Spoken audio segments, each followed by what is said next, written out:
Assalamualaikum warahmatullahi wabarakatuh. Oke, baik. Pada pertemuan kali ini kita akan membahas tentang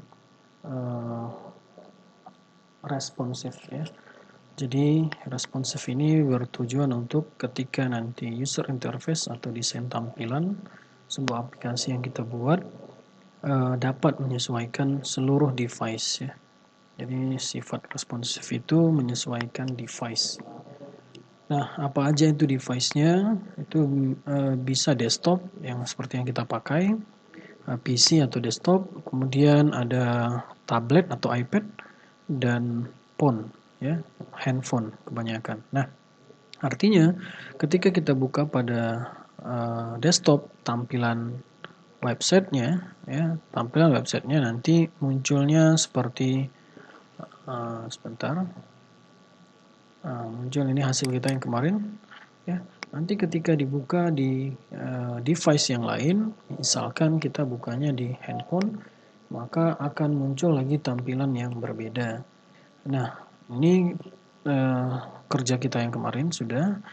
Kalian boleh klik kanan kemudian inspect, atau boleh menggunakan Ctrl Shift I. Nah, seperti ini ya. Saya ulangi, kalian boleh klik kanan kemudian inspect. Nah, ini adalah tampilan responsifnya. Jadi kita mau melihat tampilan dari media atau device yang berbeda ya. Nah, ini boleh kalian perhatikan di bagian sini, sisi ini ada toggle device toolbar. Ini dalam keadaan normal, artinya tidak responsif. Dan kalau kita aktifkan device-nya, maka ini dalam keadaan device, tampilan device. Nah, di sini ada media pembukanya, mau kalian buka dari iPhone 6 seperti ini, kemudian dibuka dari iPhone X seperti ini, dan ada juga iPad.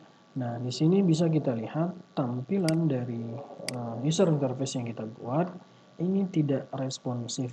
Artinya tampilannya tidak begitu bagus atau tidak menyesuaikan dengan media pembukanya.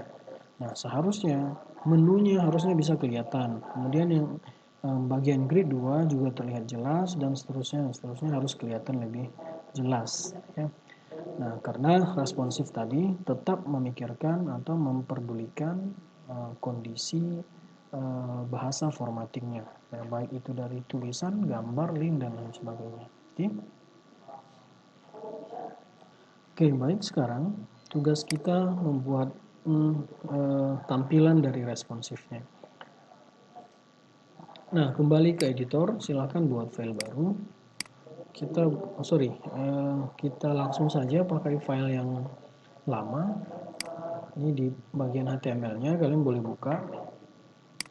Nah, ini terlebih dahulu sebaiknya kita isi kontennya ya. Kita isi kontennya sehingga nanti hasilnya bisa lebih maksimal untuk melihat kondisi responsifnya atau tidak ya.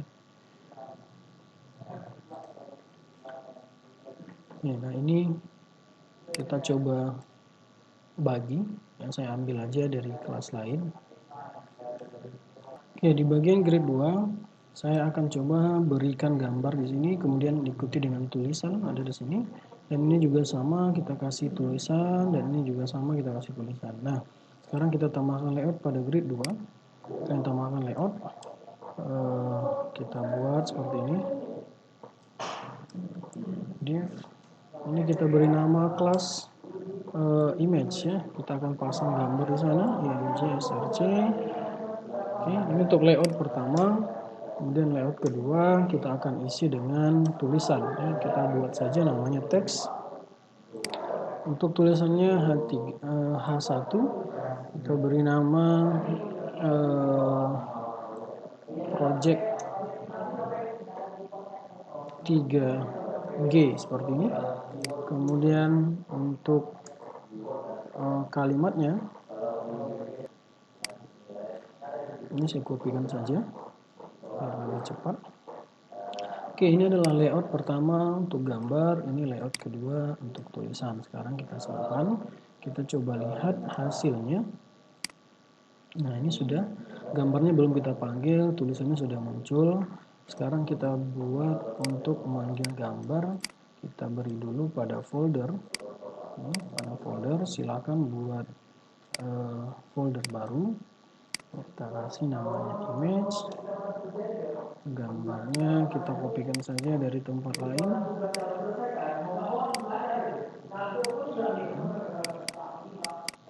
Nah, ini kemudian panggil namanya image 1. Saya rasa ini sudah materinya ya. Nah, ini kita panggil pada ini. Tadi nama foldernya image, kemudian slash nama filenya ada image1.jpg.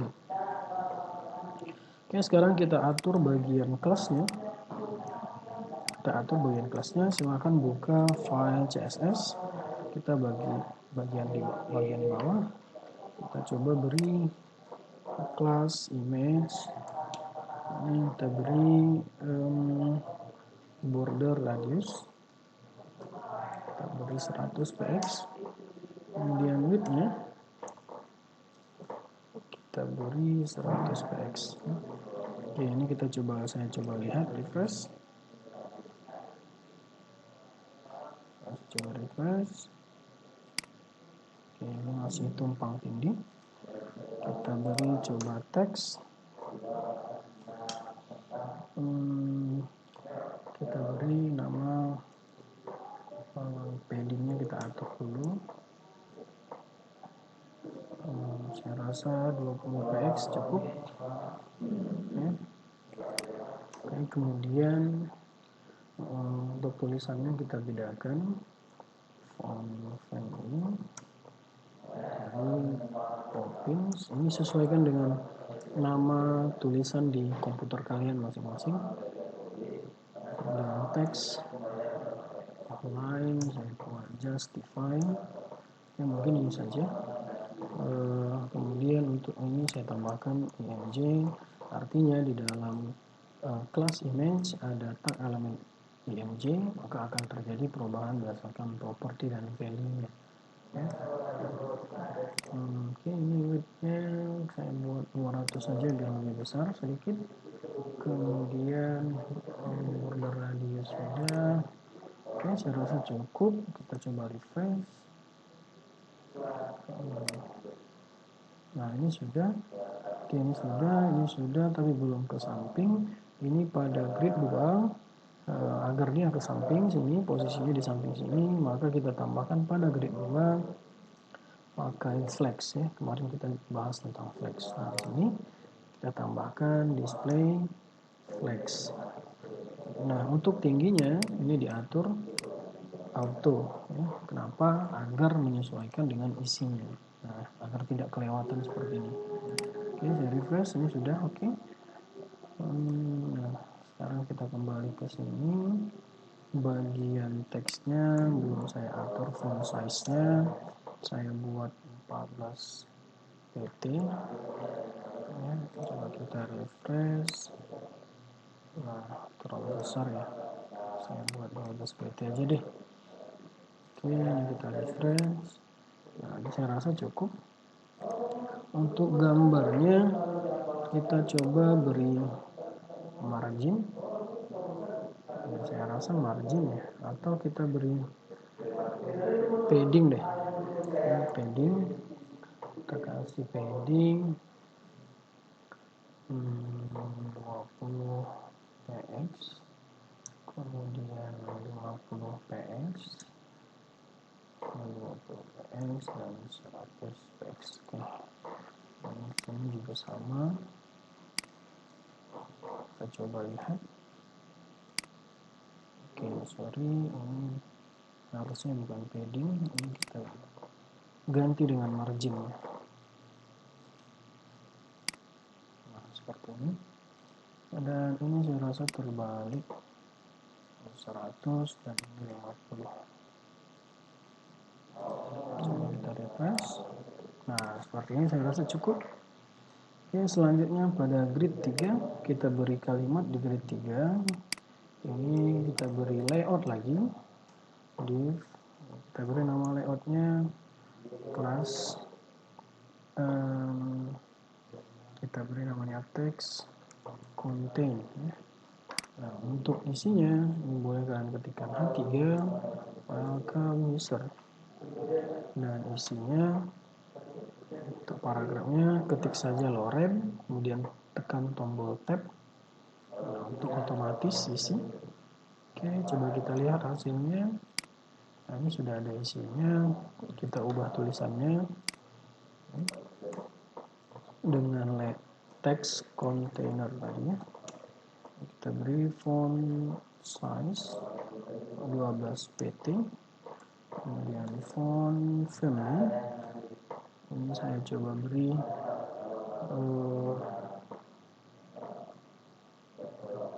ini saja, coba refresh. Nah, harusnya berubah ya, coba kita lihat. Oh, ini contain, sorry saya salah, ini contain tidak pakai R. Refresh, oke sudah berubah. Kita coba beri padding biar ada jarak sisi-sisinya, sisi kiri kanan atas bawah 20 px. Nah seperti ini ya. Nah, kalau misalnya kita mau tambahkan tulisan, ini kopikan saja, bahwasanya ini ada terdiri dari 3 paragraf. Kita mau lihat. Nah ini akan melewati batasnya, maka perlu kita setting di bagian grid 3. Di bagian grid 3 kita coba setting tingginya ya. Tingginya di grid 3 ini height kita kasih auto saja.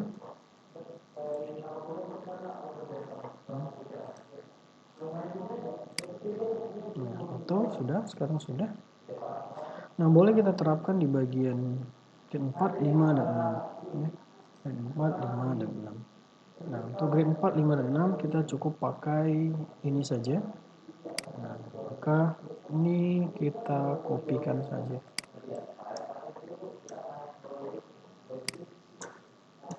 Text contain, isinya tadi pakai H3, kita buat judulnya service, DNP lorem. Nah, seperti ini. Ini kopikan saja. Untuk grade 5 dan grade 6. Kemudian kita beri nama ini contact dan about. Oke. Grade 7 ini kita beri nama copyright 2020 developed by 3G. Kita coba lihat hasilnya. Nah, sekarang sudah ada isi. Ops, ini kelewatan garis, maka kita atur lagi bagian tingginya di bagian 3, 4, 5, 6.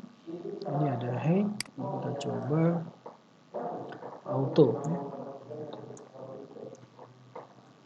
Oke, selesai. Coba refresh. Nah, ini sudah selesai gambaran dari user interface kita.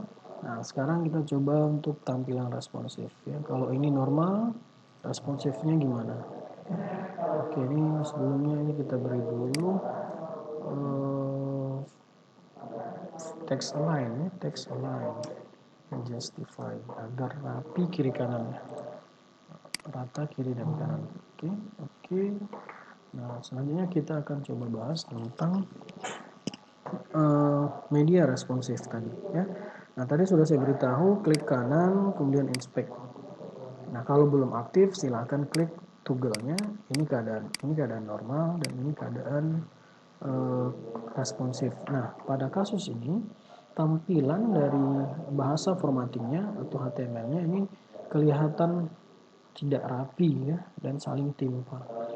Nah, ini yang dimaksud dengan belum responsif. Nah, harusnya tampilannya tetap bisa terbaca dengan jelas, struktur susunannya juga teratur lebih baik, ya, lebih rapi. Nah, itu tadi peran dari si responsif. Nah, bagaimana cara membuatnya? Nah, konsep yang perlu kita pahami adalah penerapan CSS. Ya, sebenarnya terbagi dua tampilan. Yang pertama tampilan normal, yang kedua tampilan responsif. Nah, tampilan normal ya ini dibentuk dari CSS yang normalnya. Mana CSS yang normal? Ini. CSS tampilan untuk yang normal. Nah, untuk tampilan responsif kita butuh CSS lagi. Ya, kita butuh CSS untuk melihat tampilan responsif. Nah, jadi ada dua bagian secara konsep. Konsepnya yang pertama tampilan normal dengan CSS normal, tampilan responsif kita gunakan CSS yang responsif. Artinya, ketika kita mau mengubah tampilan normalnya, maka yang diotak-atik adalah CSS yang normal. Ketika kita mau mengubah tampilan responsif, maka yang diotak-atik adalah CSS yang responsif, yang mana yang akan kita buat di sini ya. Kita kasih batasan CSS responsif. Nah, artinya nanti dari mulai sini sampai dengan akhir itu kita CSS responsifnya. Yang di atas ini CSS yang tampilan normal. Oke, saya harap sampai di situ paham ya. Nah, kita lanjut. Nah, kita akan coba beri tampilan sebagus mungkin ketika dilakukan mode responsif. Ya, yang pertama sekali kita kenalkan dulu pengenalan medianya. Kalian boleh ketikkan di sini meta. Ya, sorry. Kalau langsung seperti ini muncul, tekan enter saja. Ya, meta, name-nya viewport, kontennya ini width sama dengan device width, koma ini scale sama dengan 1,0. Oke.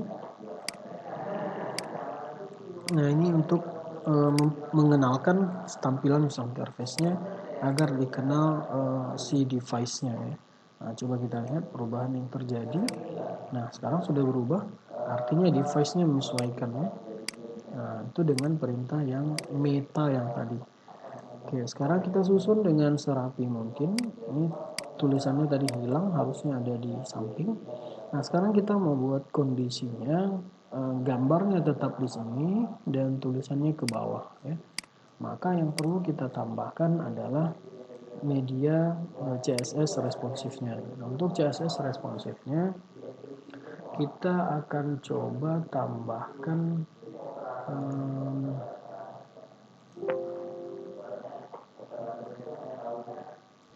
oke, untuk penerapan CSS responsifnya ini kita berikan batas untuk responsifnya media only screen, kemudian and max width kita ambil 768 px ya. Nah, sekarang saya jelaskan di sini. Ini adalah pengenalan untuk screen atau layarnya. Artinya responsif akan terjadi pada batas lebar 768 pixel. Nah, jadi kalau kita buka di sini ada ukuran. Nah, misal kita buka nih di iPad. Nah, ini artinya maksimal lebarnya 768. Artinya responsif akan berlaku di layar maksimal 768. Kalau lewat dari situ, ya ini misalnya ada 1024, maka CSS responsifnya tidak berlaku. Nah, jadi yang berlaku hanya sampai dengan maksimal 768. Nah, itu secara pengertian dari maksimal width lebarnya. Nah, jadi hanya mengenal layar yang batas layarnya 768. Nah, jadi kalau misalnya kita mau buat di tampilan iPad yang ukuran segini, nah maka kita harus buatkan lagi untuk CSS-nya di sini. Ya, tinggal kita tambahkan media on screen, max width 1024 misalnya. Ya. Oke, sekarang kita lanjut. Nanti kita melakukan pengenalan semua property value itu di sekitar sini, yang di atas tidak lagi. Ya. Nah, sekarang kita coba untuk pada grid 2 kita lakukan media responsif. Maka kalau ingin melakukan perubahan pada grid 2, maka kita kenalkan dulu grid 2-nya. Ya, titik grid 2. Nah, artinya saya mau melakukan grid 2-nya responsif. Nah, seperti itu.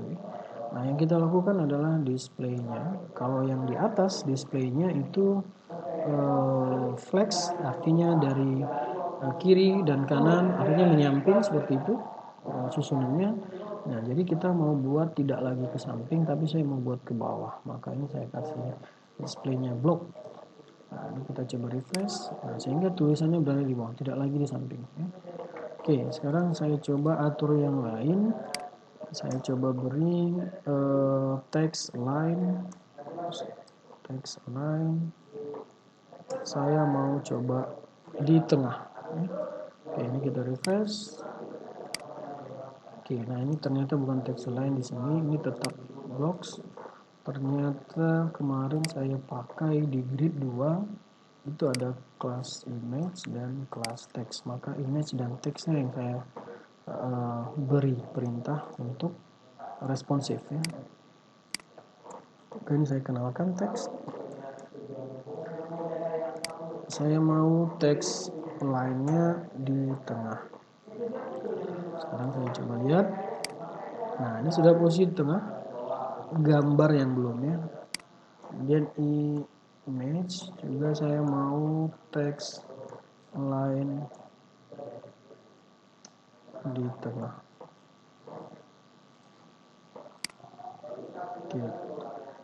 Oke, ini ada IMG-nya.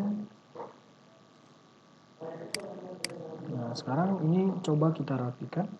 Nah, ini kenapa ada sisa? Karena dia di sini ada 3. Ya. Nah, maka ini kita coba susun satu-satu ke bawah. Ya. Kita coba susun satu-satu ke bawah. Oke, kita coba susun satu-satu ke bawah pada grid 456. Ya. Grid 456 kita kenalkan dulu. Yang membuat grid 456 tersusun ke samping adalah ini, contain footer. Maka kita buat sini contain footer, displaynya kita blok saja. Artinya yang di atas kemarin contain footer dia displaynya flex, artinya ke samping. Kalau ini kita buat ke bawah. Kita refresh. Nah, sekarang sudah lebih rapi ya, ini ke samping ya. Oke.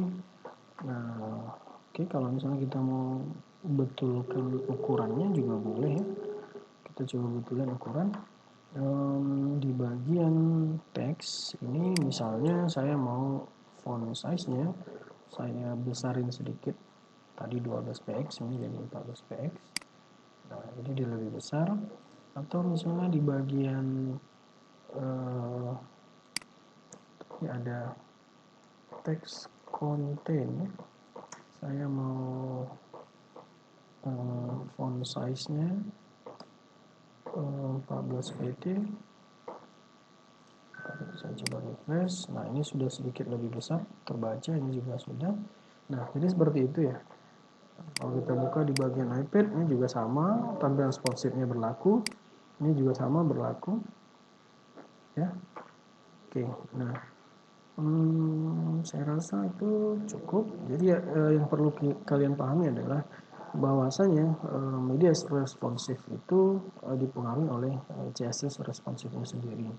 Yang mana kalau untuk menampilkan tampilan pada device, maka yang perlu diberi adalah CSS responsif. Mau diedit, mau diubah dan sebagainya, itu di sini.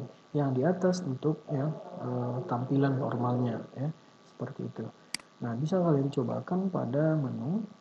Bisa kalian coba pada menu. Nah, misalnya kita coba pada menu ya. Di sini di menu ini boleh kita tambahkan saja layout baru ya, layout baru. Oke, mungkin sampai situ saja dulu. Kalau untuk penambahan menu nanti saya rasa terlalu banyak durasi videonya ya. Mungkin itu saja dulu untuk tampilan responsif. Yang jelas kalian sudah paham secara konsep. Nah, ini yang normal, ini yang responsif ya. Oke, baik, terima kasih untuk pertemuan kali ini ya. Saya cukupkan. Assalamualaikum warahmatullahi wabarakatuh.